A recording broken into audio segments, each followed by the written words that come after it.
We started here in Dayton, Ohio. So we've been here for all 24 years. These are all of our forgings for our 3-piece wheels. You'll see the different styles and shapes. Some look like plates, some look like martini glasses, some look like mushrooms. They're all made in California in aluminum precision products. It's an aerospace company. They've been making our forgings since we started the company.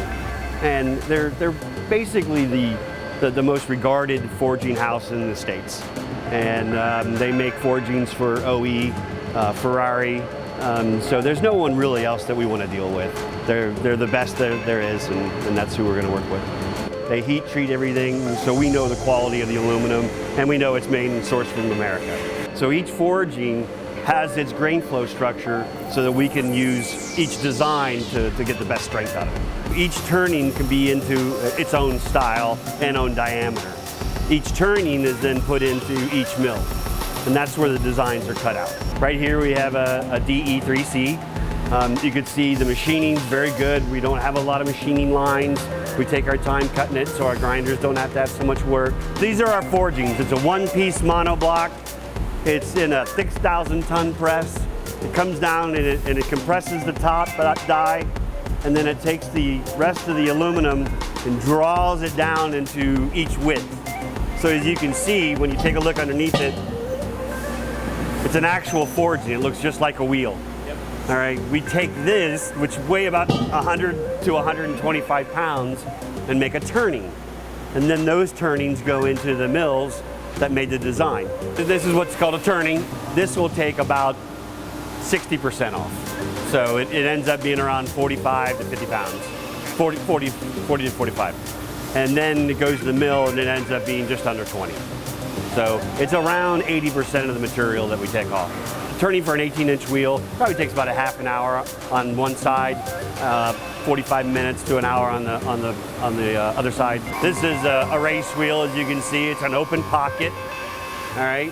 And it's going around right now, and it's gonna start cutting the I-beams. And those are one of the first things that we actually developed, are I-beams, where we can cut the material out of the center of the spoke, but it doesn't alleviate any strength or deflection, just weight.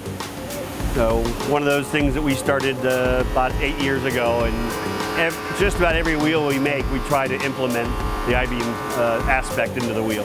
Every wheel we have is hand ground.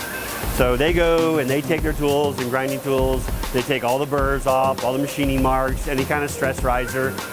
We do that with every single wheel. Now what these guys are doing is what we call a brushed option. And they do everything by hand, and it's more of an art form than anything else.